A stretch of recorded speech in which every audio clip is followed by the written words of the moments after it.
Adolf Hitler's transformation from a struggling artist to the dictator of Nazi Germany is a complex issue that demands a multi-dimensional approach.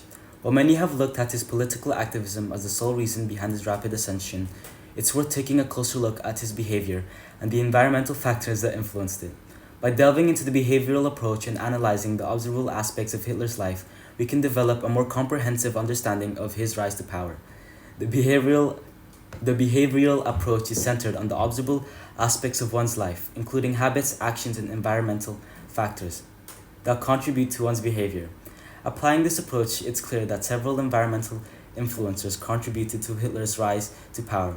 His experiences in World War I, where he served as a soldier, left a lasting impact on him and his attitude towards foreign policy. The economic conditions in Germany at the time, with widespread poverty and rising unemployment, created a breeding ground for extremism and radicalism. Additionally, Hitler's close associates, including his inner circle and the Nazi Party, reinforced his views and provided a significant role in the shaping of Hitler's behavior. All these factors combined combined to give us a better understanding of Hitler's rise to power and how his behavior was influenced. In conclusion, understanding Hitler's rise to power is crucial for comprehending the events leading up to World War II. By examining his actions and behavior through the lens of the behavioral approach, we can begin to grasp the complex factors that shaped a tyrant. Hitler's experiences in World War I, Germany's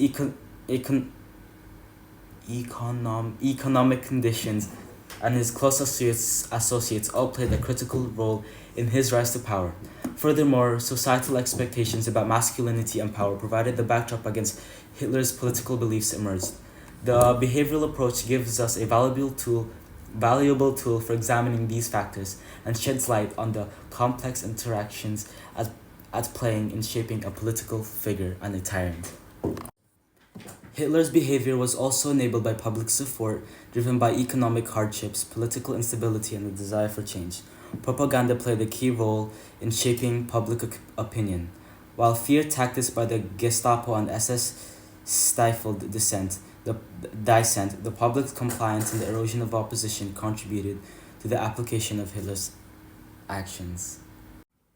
Now here I am interviewing the legitimate child of...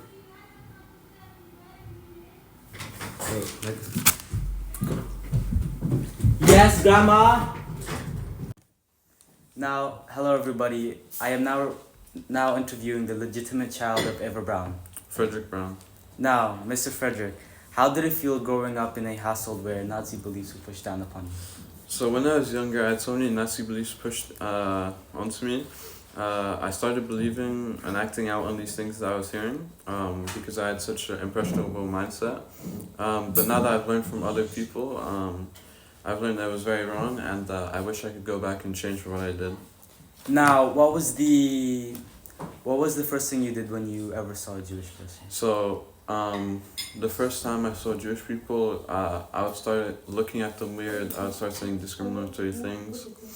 And then later, as these Nazi beliefs kept being pushed onto me, I started actually, getting violent with them and treating them in worse and worse ways.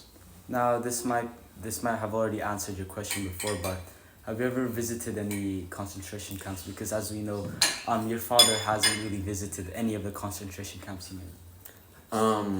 So I actually did go to one once for just a short period of time where I was actually forced to go there by the rest of my family. That's it. And is that all you did to a Jew? From what I can recall, yeah. Are you sure? Yeah, I believe so. You look nervous. No, it's just time, You look very agitated. Are you sure? Yeah. Because the transcript say otherwise. You know your family's legacy and what they did to the millions of Jews isn't very funny. Yeah. So just tell me what you did to the Jews, to a Jew, because I have a transcript right here that says something. So as I said before, that's all I've done. And you're 56. I know, like, with age comes maturity. I think it's fine if you just fess up now. you know, I know.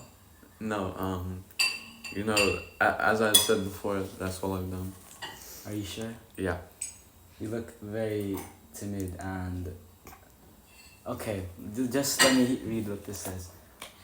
Did you not defecate on a Jewish girl's mouth near the south side of Auschwitz camp No. in Sector B? Did you not, like...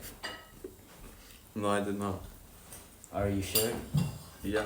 Okay, what about that one time where you pulled on a boy's genitals like this really hard until the skin eventually ripped off?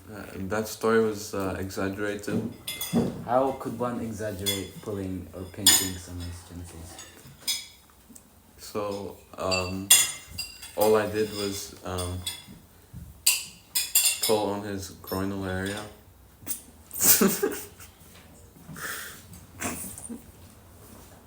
Okay, and That's it. what about the time you said goo goo gaga Milky's mommies to a pregnant Jewish lady?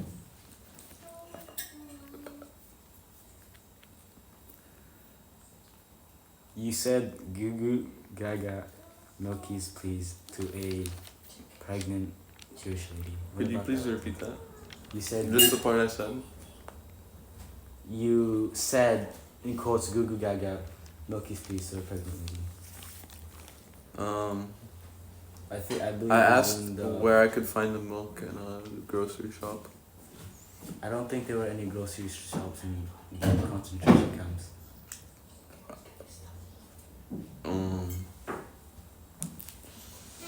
I'd like to end this interview. We have 20 more minutes. Yeah, maybe I have things to do. Okay, well, one last thing before we end off this interview. There was a short video of you in the bathroom where you went like this. Like this to like a person's to a Jew's mouth. What do you say about that? I do not recall this incident. Okay. Now all right. Now my last question is, okay. Our interview is done. Thank you, Mr. Okay, Fair. thank you. I don't shake hands with Nazis, so I'm not a Nazi anymore. anymore. Okay.